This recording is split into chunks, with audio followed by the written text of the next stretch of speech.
Yo, this Greg Adams, Chef G on the spot with. I knew this shit was gonna be the funniest part. I forgot. It was sorry. Yo, this G. Damn, this G Weezy. Alright. I should put this shit in the front too. I ain't gonna do that.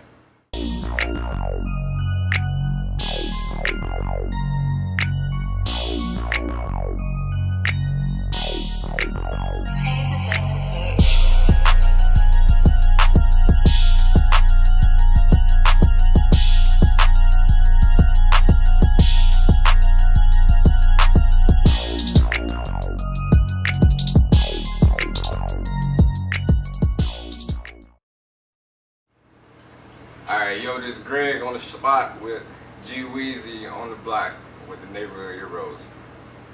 Yes sir, yes sir, yes sir. We finally got my boy Greg Gourmet in the building. I've been seeing you doing your thing in the community. I've been seeing you doing your thing on the motherfucking stove. Big shout outs. And first things first, bro. How you doing? Good, man. Blessed. Progressing every day. I can't complain at all. That's what's up, bro. First things first, bro. I appreciate you giving me the time, today to come, have a conversation with you, to pick your mind a little bit, get the people a little bit of your story so they can, use it as motivation or knowledge or just entertainment, however they want to take it. Yes, sir. It's just good to see, other black people doing what they're doing, especially black men, and they, they line of work doing their shit, bro. So congratulations to you on that, for having your own establishment for one, and two, to be, successful, whatever term that may mean to you. So yeah, man. First things first. I just want to dive deep into that. How did you become Greg? Who is Greg? First and foremost, I'm a father. I'm a man, 30 years old. Like anybody else for real. Just grew up on the north side of Kalamazoo. North side again. Class of 2010, I did what I had to do, went to school, but yeah, really just, chef, father, man, like, that's, that's first and foremost, that's who I am.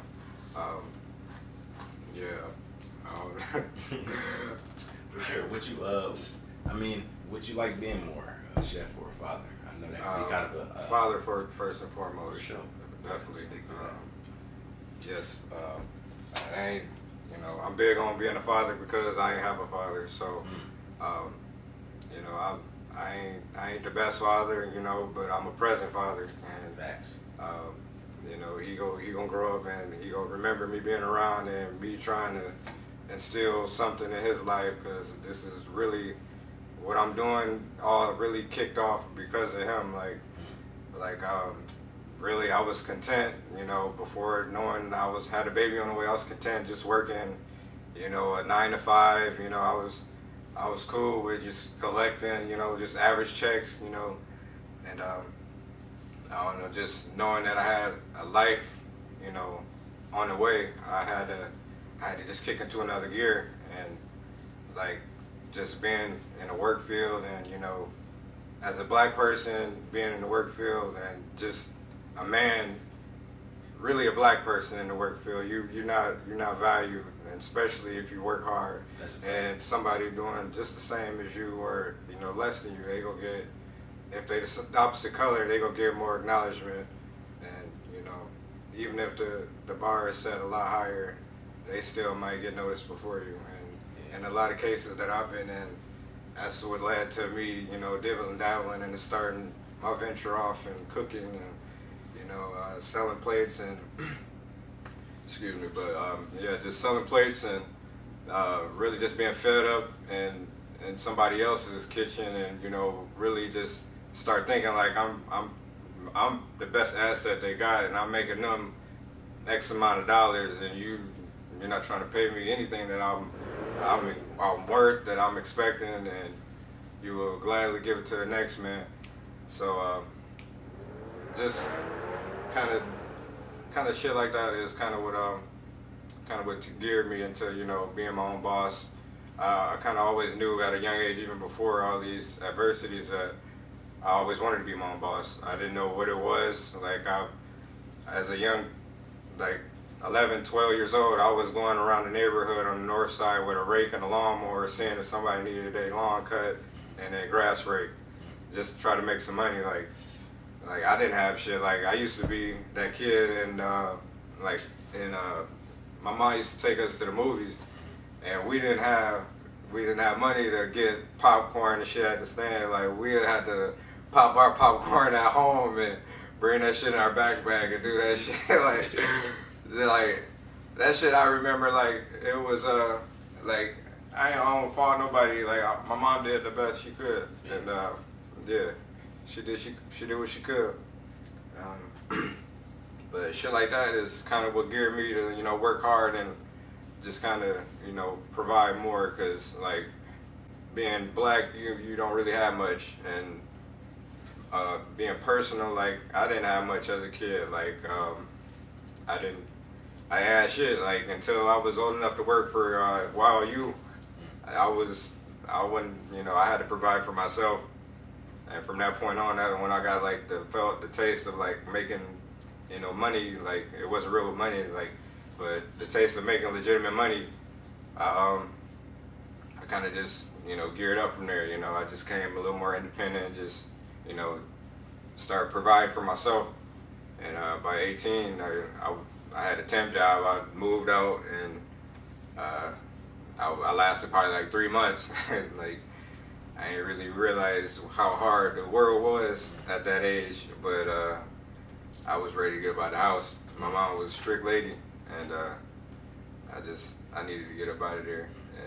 But I want you to touch more on that, because I hear a lot of people that you know, they struggle over the controversy of, like, when a child should be able to leave the house, or when it's, like, you know, most beneficiary in the long run of their life.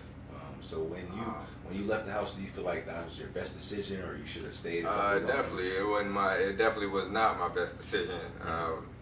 I thought it was, because, like, I was just so tired of being cooped up and had all these rules and regulations, and, like, legally I was grown, but, like, mentally I wasn't ready. And yeah, just, like, as soon as I could drop a deposit, and yeah, as soon as I made some money to be able to get my own place, I was out. And like I said, I wasn't ready for it. If I could tell myself, you know, back then what I know now, it would say, you know, stay in the house and work, and kind of, you know, save up for a down payment on a mortgage, because really it's probably cheaper to, you know, build your credit at a younger age and just build and start a mortgage than it is to, you know, pay for rent right now. And, you know, why not have something that you can pass over to your kid? And, you know, it is a lifelong investment, but it's definitely worth something. You can definitely pass it down, and, you know, it can increase or deteriorate depending on what you do. But yeah, I definitely wish I would have just stayed in the house and you know, just kind of saved up a little more, and, you know, just kind of learn the world a little bit and learn myself, and, you know, just travel, and, you know, just kind of you know, live life and see what life means for real. Because, I mean, at a young age, like,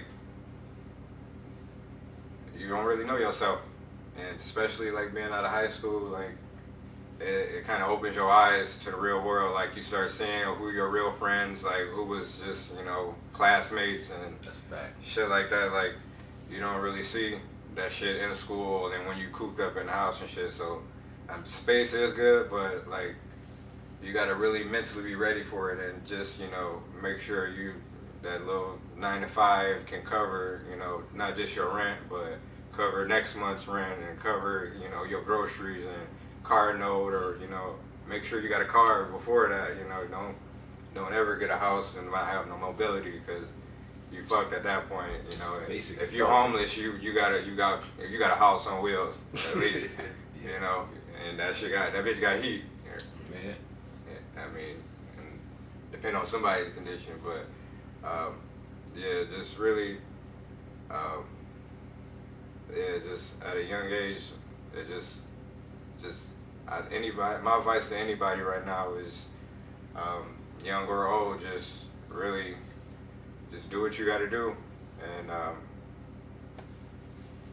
yeah, I mean, I ain't no preacher. I didn't come from a wealthy family. Like, really, I had all the odds against me. I was in foster care. Like, I didn't have a father. Like, single parent. Like, my mom was a single parent of 4 kids. And, like, I didn't have an easy childhood. Like, Were you close with your other siblings at least? somewhat. Yeah. Like, not for real. Not really. Not for real. Like, I'm closer to some of them more. Like, but you know. A lot of times like that, when you see, especially like black men in that situation, like most of the time more suppressed, they usually come out on the business end, like more creative minded, and because they have that more extra time to focus on what they want to do, and that's when you see more diamonds being created, like Greg's Gourmet and other black businesses and stuff that you see popping up. And sometimes it's be a good thing because it's out of trauma and shit, but a lot of times it's not good for the person that's doing the shit. It's a good outcome for the people that's seeing it, but a lot of times they go through a lot that people don't, necessarily know.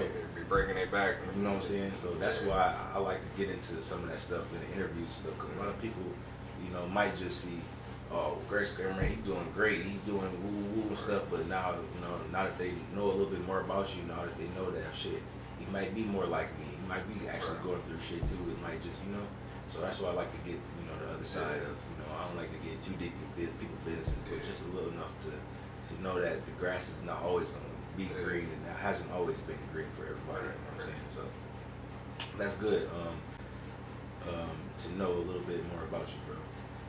But with that being said, as far as the cooking aspects of things, how did you get into, the big chef that you are today? What shifted your? Let me rephrase that. What shifted your your strong business aspect of that you were already going through coming out of high school and whatnot to the food industry? Honestly, like, if I was to say, like, 10 years ago, like, if you was to ask me what was I gonna do with my life, it'd probably had something to do with, like, art or something. Like my dream job was really to be an actor, comedian on the stage, and and I wanted to go to aviation. I wanted to be a pilot. That's something I still, plan on doing down the line. But really, I didn't know what I wanted to do, and I came out of high school, went straight to KVCC, and I went into a course that I took my prerequisites, but I was planning on doing something for graphic design. I always can draw, and this artwork behind you, I was doing that in high school, and really I was just doing stuff revolved around art, and it kind of just transferred, because really I started doing that in high school. After high school, I was doing factory work, and I was still finding myself what I like to do, and between that and I started doing tattoos, another form of art. It just kept transferring. I guess I got bored with that. I wasn't really into it for the the actual the passion. I didn't have no passion behind tattooing. It was more so I was doing it for the money or for the customer. Okay. And yeah, after getting bored with that, I just what do I want to do? And I got a job at in Portage. They was just about to open the restaurant. I interviewed and I got the job. I guess they were just hiring anybody for real, but it was Jack's Pizza in Portage. So okay. I was their first kitchen crew, and it was a lot for a little pay, and it was just really I realized cooking is just if you got common sense, it ain't hard. Just you got to know not to turn something cooking on very high heat and just walk away from it. You got to know how to multitask, and all that shit I was good at. Even in school I was good at multitasking, because I always talk shit in school, and I always get in trouble for distracting other people, but I'm still getting my work done because they can't focus. Like I can't help that these niggas can't do their job. I'm trying to make this shit go by. But you got extra time in there. Right. So kitchen work, chef work. It's really a lot of that multitasking. You know, you're doing a lot of things at once, and I just realized I was good at it, and every job from there, I had it entailed more money and a new skill. So I took on a new skill at each job, learned something new. I never truthfully held a job longer than 6 months or longer than a year. Just when I get comfortable, the management goes south. When I like my job, it's the manager. Like when I don't like my job, it's because I ain't getting paid enough and I'm doing too much. And really getting enough of that. That's when I kind of started, like I said, bouncing in and kind of just really. My baby mama she pushed me out there because me being in my head and being self-conscious and insecure in my craft, I was I I don't want to put my shit out there, what they gonna think, what if this shit don't sell, and I just woke up one day and she had a post he making this, I ain't never even seen this dish before, a lot of people don't even know that that shrimp jar wasn't mine. She found that shit somewhere and I just re-imitated it. What it is now, nigga. Yeah, I made the sauce though, I created it, you still gotta have some type of skill behind, to imitate it and actually perfect it. And I wouldn't say I perfected it, but come close to it, and it was that form, that was kind of where my art started in that form, the presentation and just kind of how I can elevate certain dishes and make it better. From that, that jar right there kind of transferred to me doing my Caribbean stir fries that I do now. That was basically a stir fry in a jar, but I was boiling the rice. It's trial and error. Like I said, it's over the years. It's been 7 years since that point. Mm-hmm. So, yeah, it's been a long journey. And like I said, it started 7 years ago just because of her and just because of post. And really just, a lot of traffic came from her. She was promoting it. She still promote my shit, even though we ain't even together, we don't even like each other, but I be seeing her sharing my shit on my food page. She ain't slick. That's what's up. But a lot of dudes don't realize that the biggest people in their corner are usually their yeah, for sure. She I think she know this is all really because I'm trying to bring something into my son's life. I'm trying to put some wealth into the family. That's really all it stemmed from, generational wealth. That all started from a young age. I realized shit, I ain't got shit, and if I want to help my mom, if I can, then if I get to the position where I could buy her something, then that's what it's gonna be. But until then, I'm struggling still, and I'm still building and grinding. We all is, man. I thought it was gonna be, I thought I made the big way, I made the mainstream when I got the brick and mortar, and it's still a lot of grinding. Oh yeah, it's always. It ain't. I thought it was gonna be the line out the door. I thought the city was gonna come show all day every day. I thought this was gonna be Burger Bros too. But nah, I'm satisfied with how business is. It's a lot of people that was supporting me before, I ain't even seen their faces since I've been here. And to be real, it's kind of weird. It just shows people support and it shifts you around here. Mm-hmm. And I don't try to take it personal, but sometimes as a business owner, you got to. There's my name on it. I take it personal. Is it me or is it the food? But it really at the end of the day, it's gonna happen regardless, with or without them. And I'd rather it happen with them, but I don't have nothing against nobody.